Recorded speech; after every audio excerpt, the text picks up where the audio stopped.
There it is, and we'll get started. Thanks so much, everyone, for joining us. I'm Gina Reganini, Director of Educational Initiatives in Alumni Relations, and I am so excited to welcome you to Husky How To Teach Your Kids to Get Along. With some of you coming off not only school vacation week, but also a few snow days for some, I know our discussion today will be validating and incredibly useful. A bit of housekeeping before we dive in. We'll have lots of time for questions today, so please feel free to use the chat to ask them during the conversation, and we'll go through them afterwards. This session is being recorded and will be posted to the Alumni Relations YouTube channel afterwards. I encourage you to check out some of our other recordings as well, as there's some great content on there. And to add to that great content, I am so excited to start today's session, Teach Your Kids to Get Along with Dr. Laurie Kramer. My two wonderful colleagues and amazing parents will be kicking us off today. Katie Sullivan is Senior Director of Digital Engagement in Alumni Relations and also an alumna from 2005.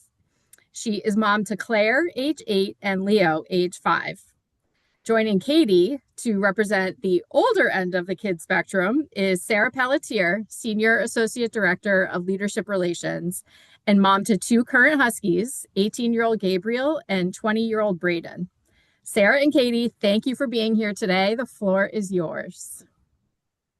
Thank you, Gina. I'm here to introduce Laurie Kramer, PhD, who's a professor of applied psychology at Northeastern. She's a licensed clinical psychologist in Illinois. Dr. Kramer was formerly the director of Northeastern University Honors Program. Dr. Kramer's research centers on enhancing children's sibling relationships. She's the creator of the evidence-based More Fun with Sisters and Brothers program, a preventative intervention program that has been demonstrated to be effective in improving the sibling relationships of young children. Dr. Kramer's findings have been widely cited in the New York Times, Times Magazine, USA Today, NPR, The Today Show, as well as many popular press books, magazines, newspapers nationwide. Before joining Northeastern in 2016, Dr. Kramer served as a founding director of the Family Resiliency Center and an associate dean of academic programs at the University of Illinois, where she is now an emeritus professor. Welcome, Dr. Kramer. We want to kick today's session off by, kind of plain and simple. Why are our kids arguing? What can we do about it? Yeah, thank you so much for inviting me to this Husky How To, and it's so wonderful to meet all of these alums. Why do siblings fight? Why do they argue? It is incredible. It takes nothing. We have no idea what will set off a child to start an argument with a sibling. It could be something that someone did, something that someone said, or it could just be a look that someone gave. I've heard lots of parents say their kids said things like, Mom, he's looking at me again, or he touched me. I mean, it really doesn't take a whole lot to set off a conflict. They're annoying, they're irritating, especially for parents. But they also turn out within limits to actually be constructive for kids for the most part, in that they learn a lot of social and emotional competencies as they learn how to get along with one another and how to manage conflicts.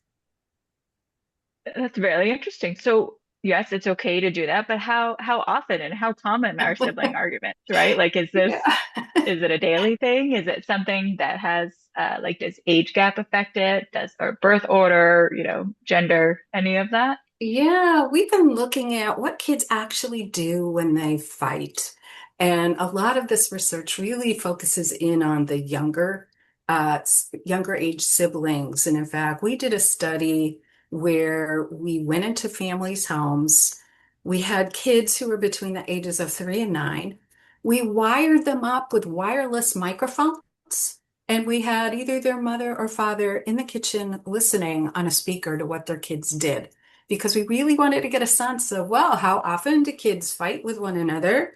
And even more importantly, what do parents do? And what seems to help and what doesn't seem to help? So it was a really fascinating study, but we learned that when we were watching what kids were doing, actually, we were listening to what kids were doing.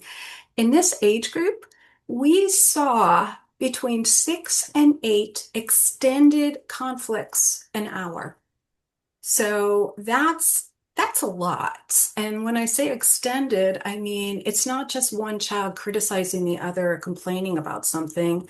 It's that mutual opposition where one is saying something, the other is countering it, and then the first child is also doing that as well.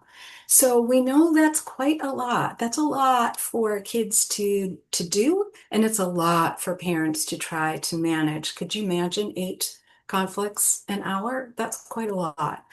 As kids get older and they have more abilities to reason with one another, they're more expressive, they've got more tools at their disposal, they can resolve more of their conflicts on their own. And so it may not be quite as visible to parents how many conflicts they're having per hour. I'm going to assume it's a lot less than what we see in that 3 to 9-year-old age.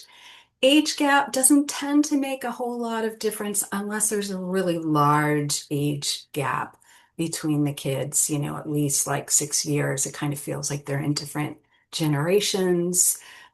We do know that when siblings include a female, especially an older female, we see fewer conflicts in general. There's lots of exceptions to that.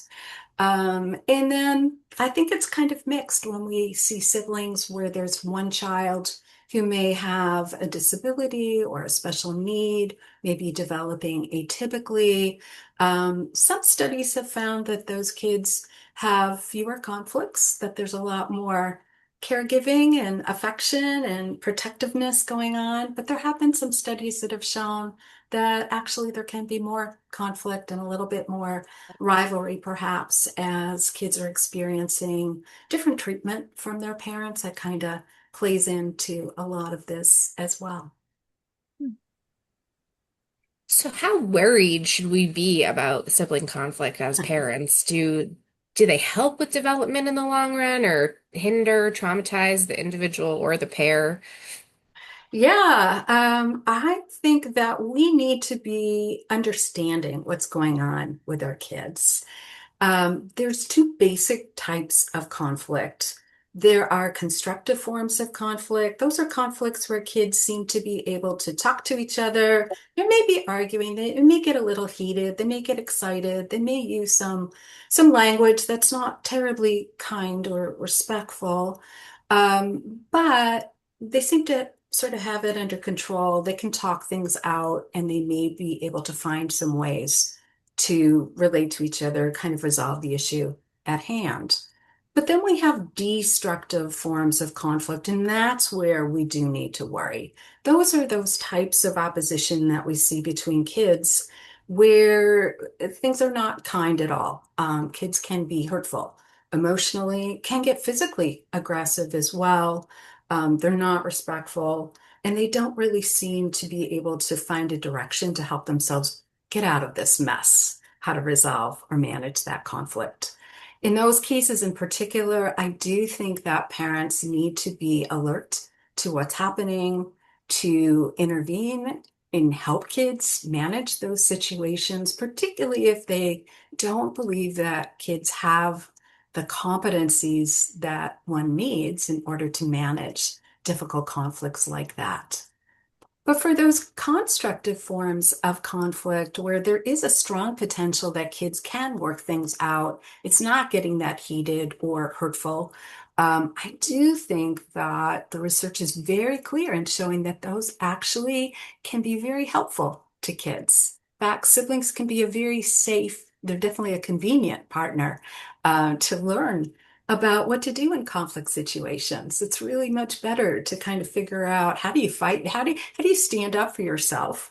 How do you say what you need in a situation? How do you advocate with your sibling than with a friend who may not really appreciate that kind of behavior with your sibling? They're going to be there the next day, right? Regardless of what you do.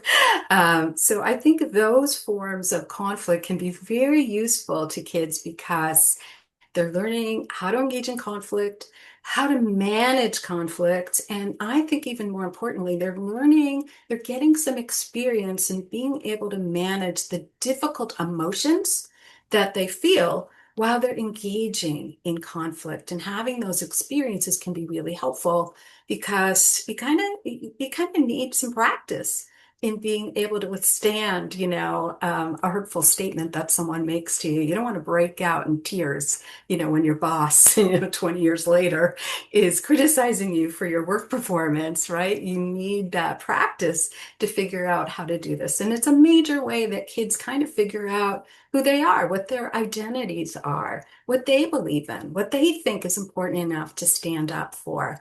And so, for all those reasons, constructive forms of conflict have been shown to not be terrible for kids. They can be very helpful towards their development. And it's something that we want to help kids develop those competencies that they need in order to manage those kinds of conflicts as well as possible. So I see a question about how do you draw the line between constructive and destructive forms of conflict. And since I'm talking about it, I'll just jump in and just say, anytime you worry about one child's safety, their emotional safety, their physical safety, it's a destructive form of conflict. And it's a time for you to assess what's going on, to definitely intervene because both kids need protection. The child who's being attacked needs protection, and the child who's doing the attacking needs some help to help them modify that kind of behavior as well. There's some strategies that I like to talk about to help parents work through these things. These are things that we definitely teach kids to do in my Fun with Sisters and Brothers program that we'll talk about later, I hope. And I think that um, helping parents kind of figure out when they're able to provide their kids with this kind of help themselves is great. And if they feel totally overwhelmed by what's going on with their kids, definitely get some help. And Great. how do the teenage young adult conflicts contribute Yeah. differently to development than the conflicts between the younger kids? Yeah, what a great question. So the topic of conflict is a little bit different. We're not so much worried about he looked at me or these, on my space, but it's more about why are you wearing my sweater? Um, why are you infringing on, the things that I hold near and dear to myself? It could be my possessions, could be my bedroom. It could be privileges, those sorts of things. So the topic of conflict could be a little bit different as they get older, and their style of engaging in conflict also is a little bit different. So it's less likely to be physically aggressive, but it can be verbally aggressive. And it's definitely what we call relationally aggressive. So there's a lot of times where teens in particular will just not want to deal with their sibling. They'll become disengaged if there's a lot of conflict, if it really feels unpleasant. They may just avoid them or they may go out of their way to actively exclude their sibling from some activity. No, you can't come into my room. No, I'm busy doing things. I don't want to deal with you. And those sorts of, times where they're excluding a sibling can feel very emotionally hurtful. It could feel like you're being rejected by a sibling. And so it's a whole different way of engaging in conflict that can lead to some really negative feelings for kids. And it certainly can affect their sense of their own self-worth. We all want to feel that our siblings are our loyal companions and buddies and supporters. When we don't have that, it feels lonely. It feels hurtful. But you were talking about older Yeah. siblings, right? I'm also thinking, right, I have two teenagers, or one who is just past the teenage mark, right? And I think of like teenage apathy too, right? Yeah. But but earlier, you were talking about siblings and how kind of they can kind of with a sibling you can kind of test the boundaries more, right, in a safer way because they're still going to be your sibling, right? So but boundaries, like if any of these other parents on a call are like me, right, are always something, it's a hard thing for parents to navigate too. So like what can parents do to help the kids navigate these conflicts, right? And like how do we and when should we step out of it, right? Like, Right, right, right. I think, a basic guideline is if you think that your kids have the skills they need to be able to manage this on their own, they may only require you to come in and say, hey, I'm hearing a little bit of controversy here, hearing a little bit of unhappiness. I'd really like the two of you to be able to, try to work this out. See what's going on, talk to each other, open communication. If you need some help, I'm just down the hall. But I really believe the two of you can figure this out and then let them do it. So if we don't say anything, it turns out that kids believe that we think that whatever they're doing is okay, right? So if they're having a knockdown drag out and we don't intervene because you read in some parenting book, you shouldn't intervene when kids are having fights because you're just rewarding them for with your attention as a parent. That's just wrong, right? Kids don't fight in order to get parents' attention. If anything, they want no attention. They want to be have their conflicts under the radar because they don't want to deal with parents punishing them for fighting. They don't want to deal with parents telling them to stop fighting if they don't feel like they've yet resolved the issue that needs to get resolved. And it turns out, their worst fear is that parents are going to make them sit down together and talk about it. And that can sometimes feel like agony to a teenager. So making sure they have the skills first to be able to manage these conflicts with each other. If not, you've got to help them develop that. They've got to be able to talk to each other about each of their perspectives. They have to learn how to not just be so fixated on what they need or want at the moment, but be open to the idea that their sibling also has very valid needs and goals and interests and preferences that are just as important as theirs, even if they're different. And that opens the door to talking about maybe some creative ways where they can resolve the conflict or at least manage the conflict in ways where both of their most essential needs at the moment can be met. So we're looking for collaborative problem solving, essentially. We want the kids to be able to work together to come up with ideas that will basically satisfy their most important needs. It's not going to satisfy everything that they want, but hopefully it will help them feel like they can walk away from that conflict, getting something that they really needed to have happen. thank you. And at what age do you typically see this type of conflict emerge, and should our approaches change as they grow? I mean, Yeah. the kind of some of this rational conversation probably doesn't work when you have a 2 and 5-year-old fighting, right? It's really, really hard to do it when kids are that young. The conflict is there. Right. We can see, kids are usually about between the ages of 1.5 and 5 when they have a sibling born, and we can see immediate reactions. Most often, kids are really excited and loving toward the new sibling, but every so often we may see some things that look more like, I don't know, rivalry, jealousy, maybe a little resentment about losing some time and attention from parents.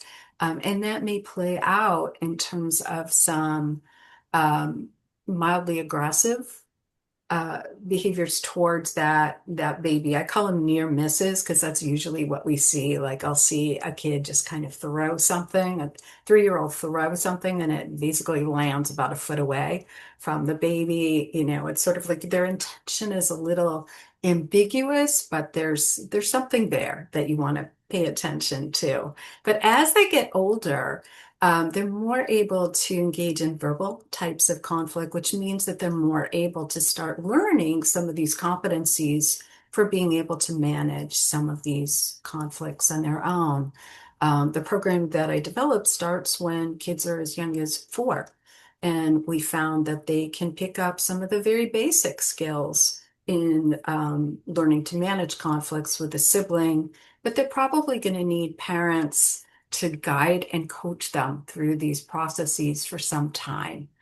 Um, in general, I see that kids under the age of 8 don't usually have all the skills they need to be able to manage conflicts on their own.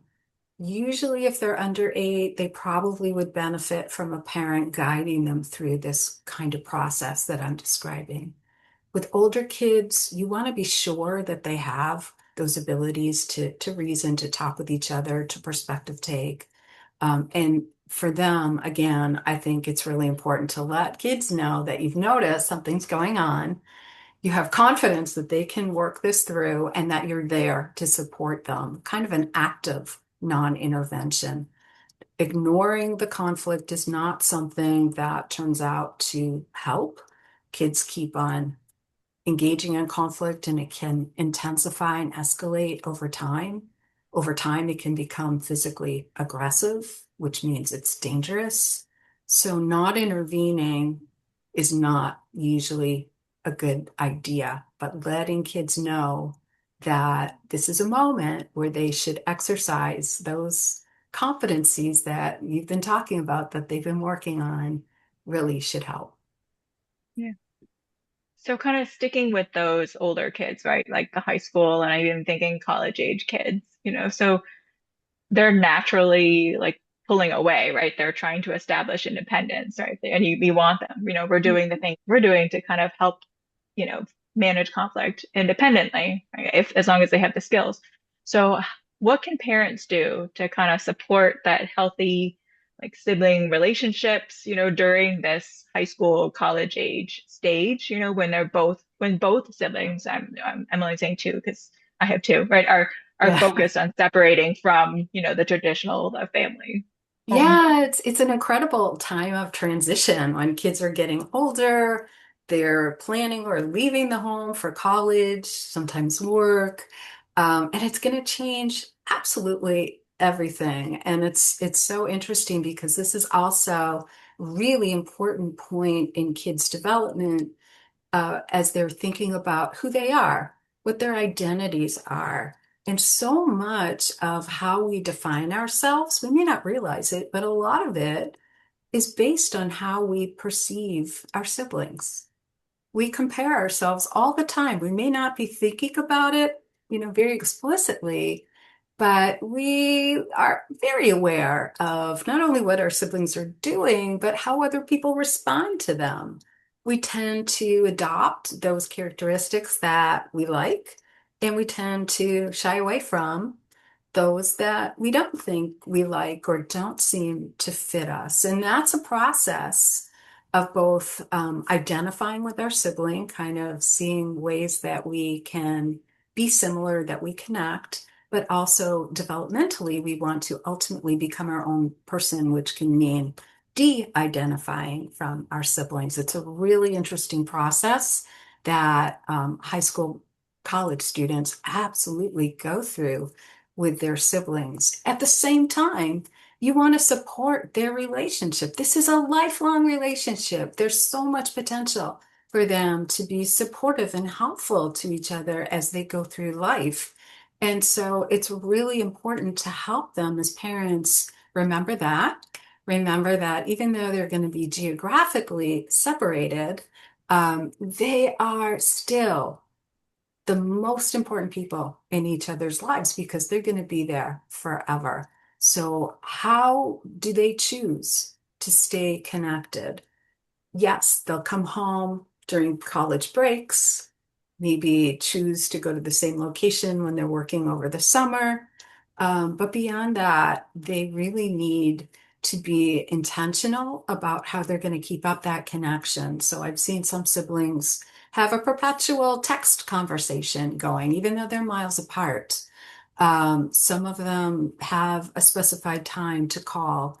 And so they're maybe doing a Zoom call so that they can see each other. And some have like an online game going on. I've seen siblings in, UK and US kind of have like a Scrabble kind of online word game going on so that they're thinking about each other. There's something to remind them. And these contexts don't have to be very intense.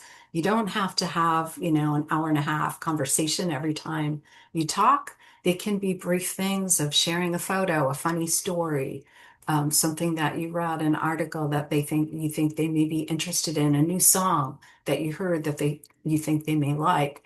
It's that connection that we really want to support because it turns out that sibling disengagement, when siblings are not connecting, not communicating, is more damaging to their relationship than having a lot of conflict. So we really, at least when kids are even adults are having conflicts with one another, they are paying attention to each other. They matter, right? They're important. You may be angry, you may resent this person, but you're paying attention. I had one, 8-year-old call his little sister, she was not a worthy opponent. He didn't even want to bother with her because they couldn't have, a reasonable fight together. So you really want to find ways to help them realize that staying connected is going to add to their lives. And it's worth the time and intention, planfulness that it may take if they really separated from one another. Yeah, right. Like that. A little reaching out that just shows that you're thinking of them. It really can just take less than 10 seconds to do some of these things, but they matter.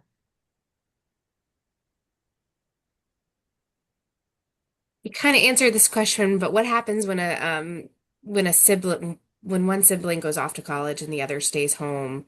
Um, what happens to the relationship then? I think that the leaving behind part is a piece that people need to navigate. Yeah, the leaving behind part is difficult. If the person who is staying home kind of sees it as a less than experience than going off to college, they could be staying home for some really good reasons. There may be some vital opportunities for them there. There's choices. But I think the idea is to help siblings make the best choices for themselves while staying connected to one another and valuing their relationship. So it probably depends a lot on the circumstances by which those decisions get made.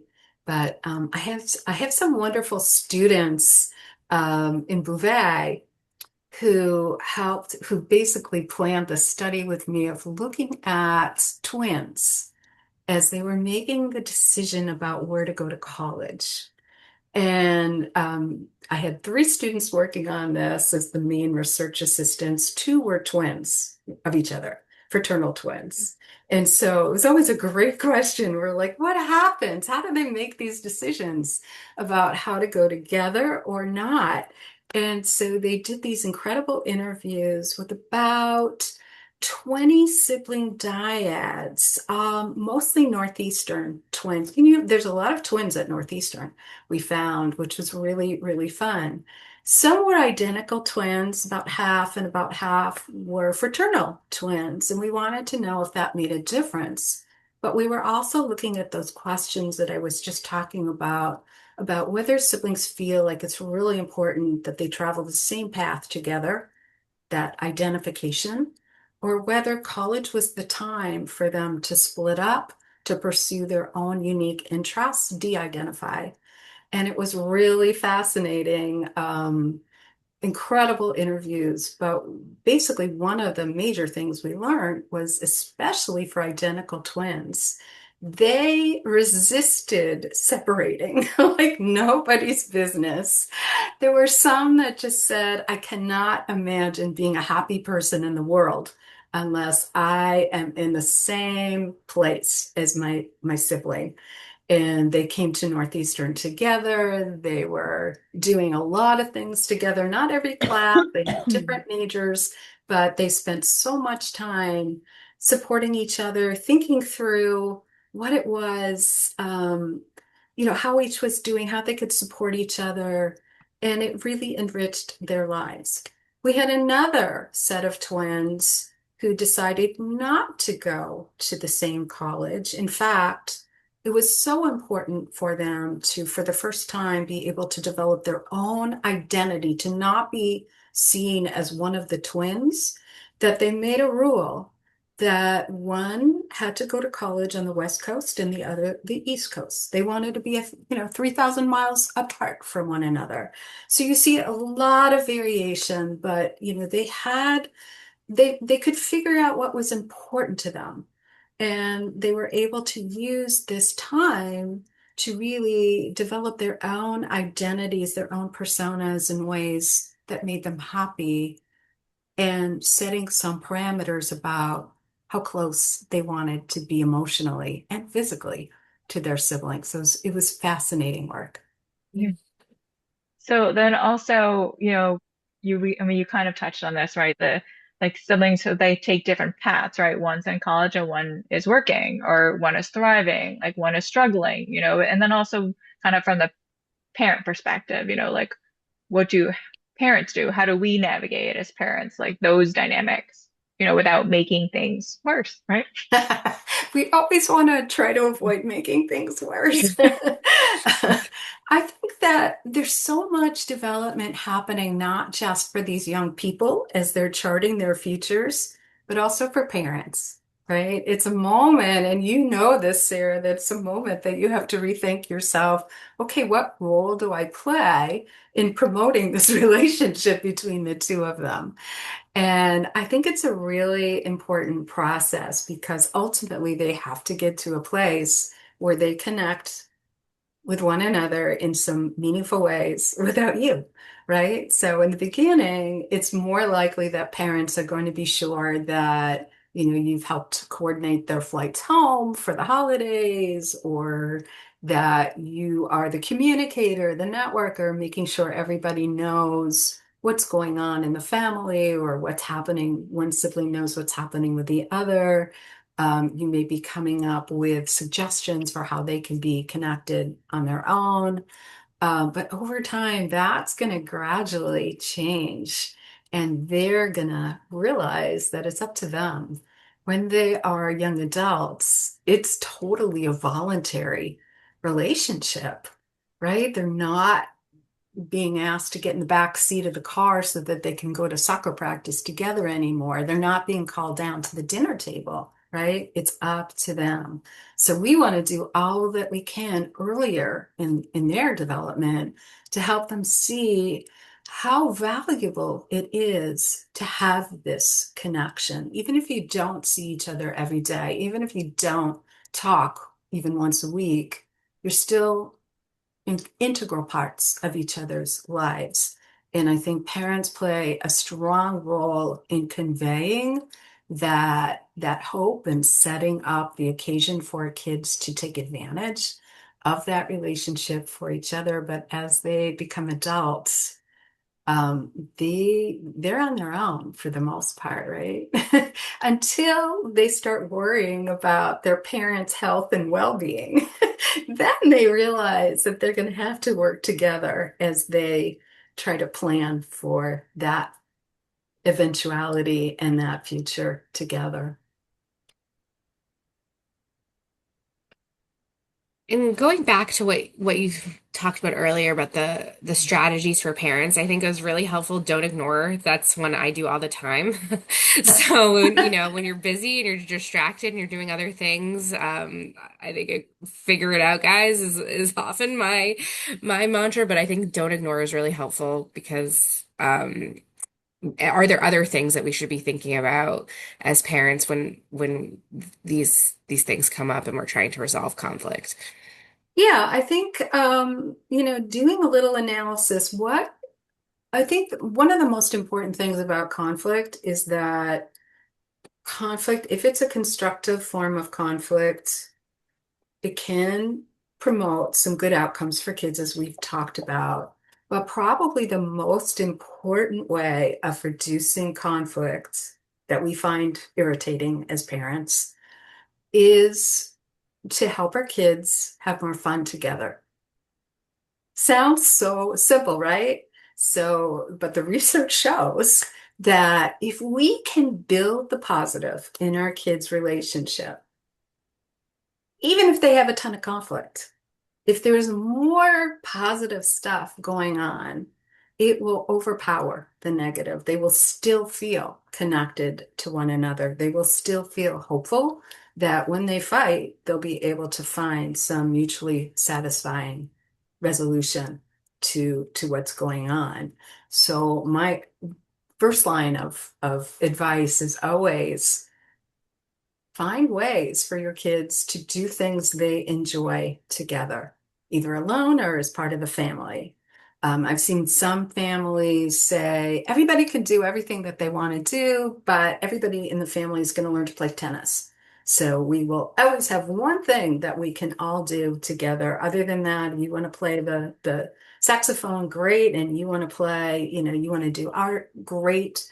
But we're going to have at least one thing that we share and can be connected around. And I think the more we build in the positive, the more that we help kids realize that they're enjoying each other.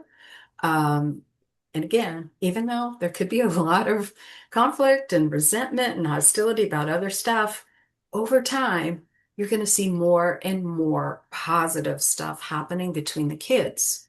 And when I've seen kids develop these social and emotional competencies that's enabling them to have more fun together, they're better able to regulate their emotions around the difficult stuff that happens. And so are their parents. So when your kids Oh, that's find great. ways to have fun, are getting along, you're thinking, "Oh, this is great. I I feel better." And we all know that we judge a lot of our success as parents based on how well we see our kids getting along, as if, we can control all of that, which we cannot. So when kids are developing these competencies, they're getting better at regulating their emotions. Parents are as well. And it's actually also, there's a little bit of evidence that suggests that it's helping parents' romantic relationship with their partner as well. There's better cooperations, particularly around parenting. That helps a lot. Yeah, I mean, I have seen, right, as like my children are older, those shared experiences, like those are their holiday gifts, right, as opposed to things, right? It's a shared experience that either they can do together or that we can do as a family, right, to build those memories and those happy times that, like you Yeah, said, hopefully outweigh the unhappy times. right. And it's so interesting that those shared memories and that shared knowledge of their family, that shared understanding of what happened growing up, turns out to be really important as they get older. They've got things to talk about. They can reminisce. Very powerful. Mhm. If you don't mind, I'm also keeping track of time, but I wanted to circle back to one more thing we talked about in the beginning of this, and it was in your bio, and then you mentioned it too. It was the More Fun with Sisters and Brothers program. Can you talk about that? Yeah, sure. So I have all my research for the last few decades have been really geared towards understanding what helps siblings get along better.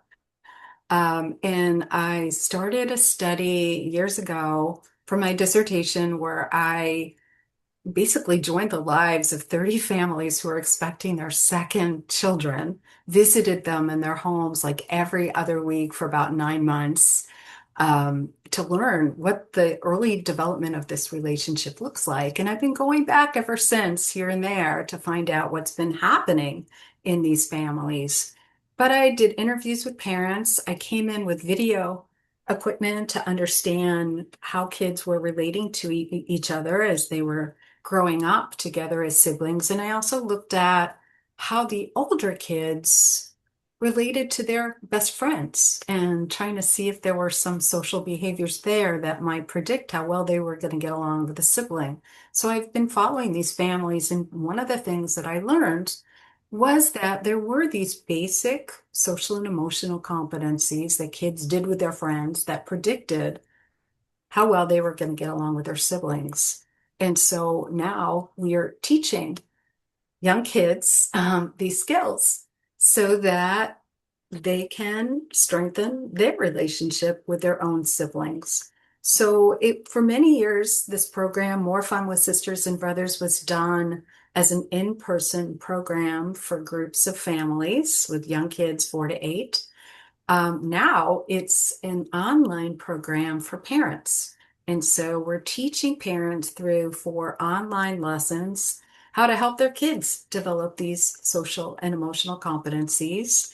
It's part of a research project, so parents are asked to fill out a bunch of questionnaires for us, but there's 4 lessons that basically explain many of the things I talked about today. And it's free. It's available to parents who have at least 2 kids in that 4 to 8 age range.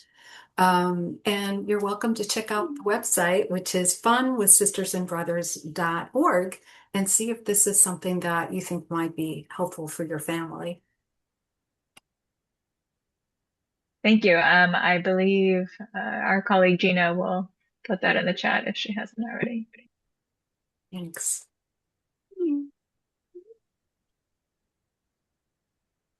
Thank you all so much. I think this is a great place to start taking some questions. They're starting to come in, so I encourage folks to keep adding them to the chat.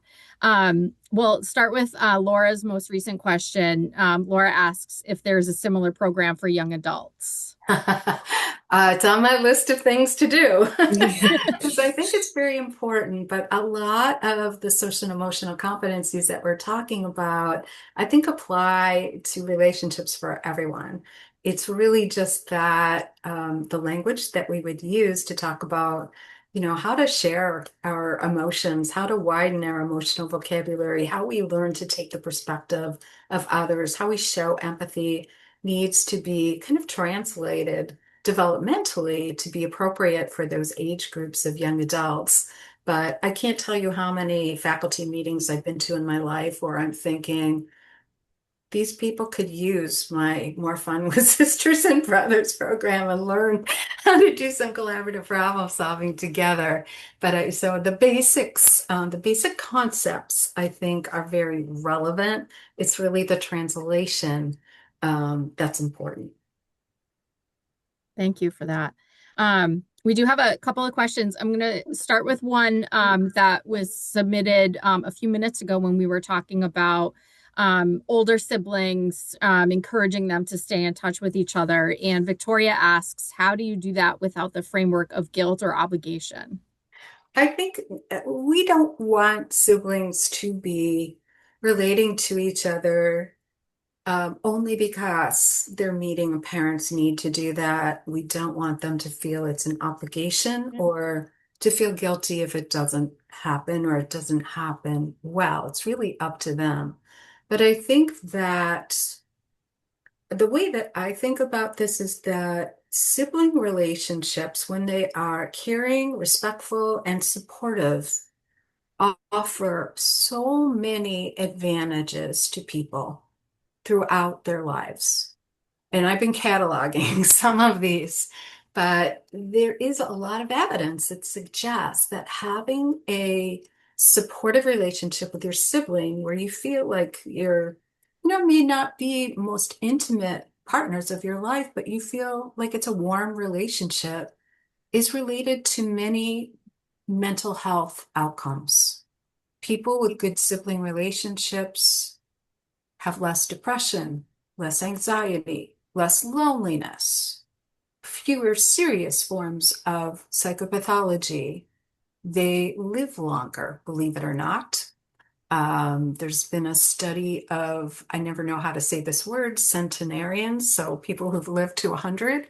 Their siblings tend to be like incredibly older than the average population born in the same year.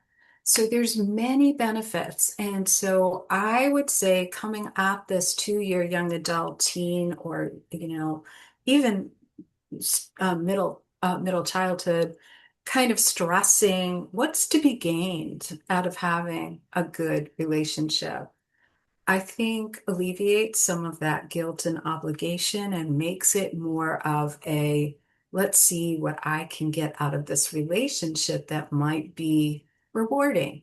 that might feel fulfilling or meaningful to me. I might not feel it right now, but when I'm, 35 and I've got, a child and I don't know what to do with this infant, and my sibling may have gone through that a few years before that, that might be incredibly supportive. So I think framing it in terms of advantages, in terms of benefits, good outcomes that can come from this could make it more attractive. And again, whatever you really need to do to encourage kids to be open towards engaging with one another, I think, it's reinforcing. If they have a good time, if they have fun together, they're going to want more. And so I Hmm. think that absolutely takes guilt and obligation out of the equation. But I thank you for Hmm. that question because I think it's a really important one. That makes a lot of sense. Um, I want to move on now because we have two questions that are pretty similar. And then I actually have a similar question as well. So we have Jennifer, who has a 5 and a 3-year-old, and Victoria, whose kids are 7 and 3. And then I'll speak for myself, 8 and 5, two boys. And wondering, from my perspective, and what I'm interpreting this question is in the moment when the kids are in a disagreement, what are some strategies that the parents can do? And I'll kind of tack on another thought I had to Victoria's Jennifer's question. Not only what can the kids do or what can we coach the kids do, but is there any advice or any recommendations that you have for the parent to either keep our cool or, be ready for that moment? Perfect, perfect questions. It's so important. First of all, you mentioned doing this in the moment, and that's so hard. I think that having conversations out of the moment first might be very helpful. So, I said conflicts between young kids happen a lot, right? So chances are there might have been one that happened yesterday or the day before. And you could pull the kids together and say, hey, remember when this happened, yesterday, the day before? What was going on? How did you feel about that? I can tell you how I felt about it. I felt like, oh my gosh, what are my kids doing? I worry that you two might not be, really appreciating each other, valuing each other.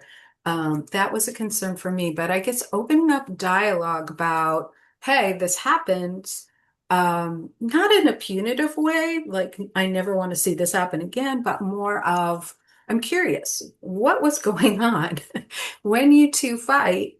Um, I worry that things can get heated, that someone could get physically hurt, or someone could have their feelings hurt. And that troubles me. I think it's important for us to learn some ways when that's happening to help ourselves manage this disagreement and help ourselves feel better at that moment. So at that point, I would do some of the things that we do in the More Fun with Sisters and Brothers program. The first thing that we teach kids is a self-control paradigm, right? So in the middle of a conflict, when they're behaving irrationally, might I say, high emotions, it's really hard to get them to reason, right? And so if before the fact you have taught them a very simple paradigm, which I call stop, think, and talk, it can really help.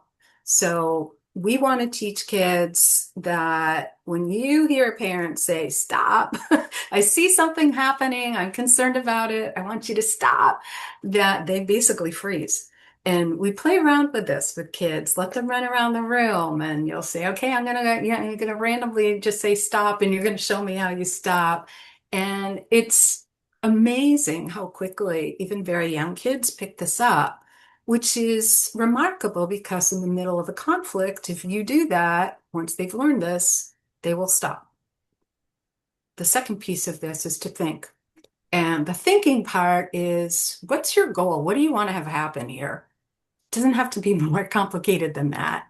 And, they can each be thinking about what it was. They wanted the green crayon and they both wanted it and they wanted it for different reasons. Fine. And then they can talk about it. They can use their words to communicate what's going on, share their different perspectives. And that's the basis for everything else that we would do later on to help them kind of brainstorm about, how could they both get the green crayon?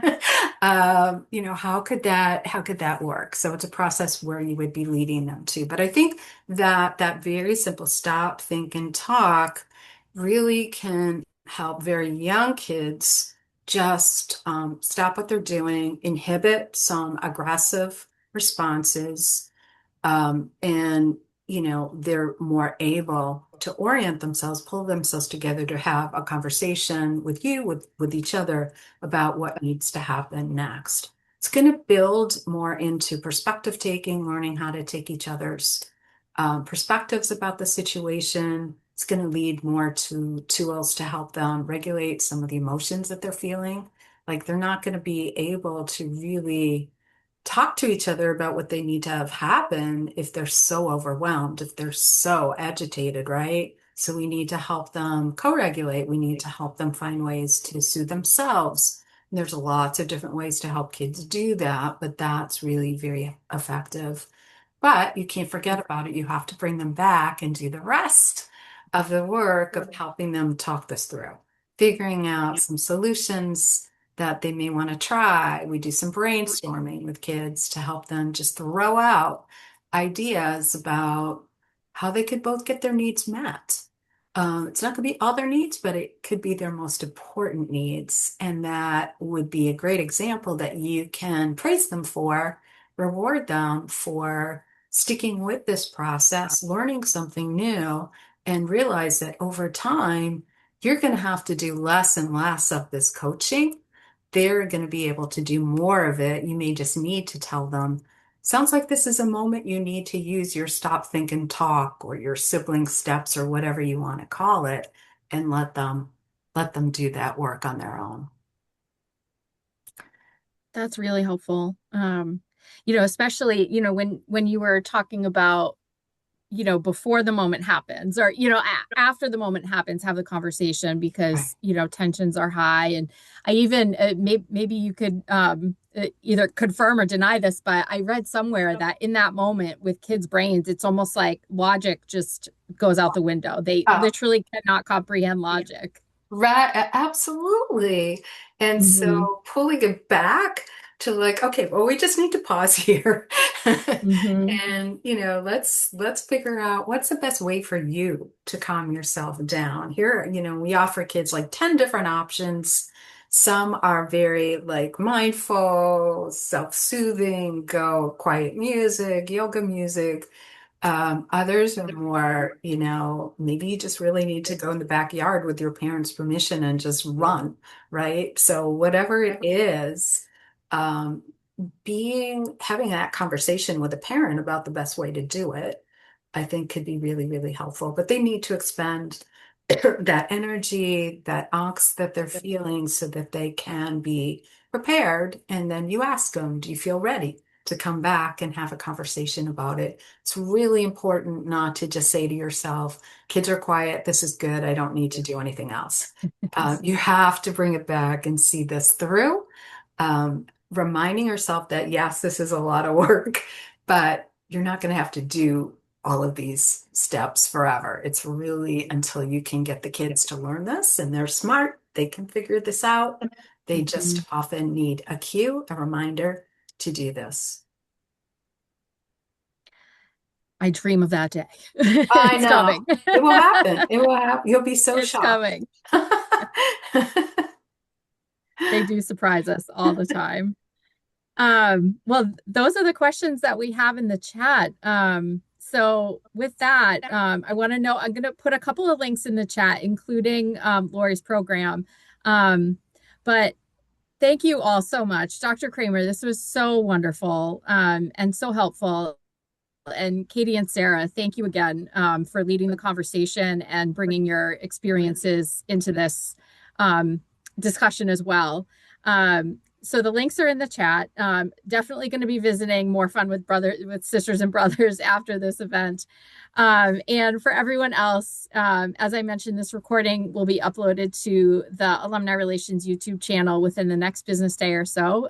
Link is also there in the chat, as well as our events page for other great events coming up for alumni. So I encourage you to check that out as well. So with that, we conclude. Thanks, everyone, and enjoy the rest of your day. Thank you.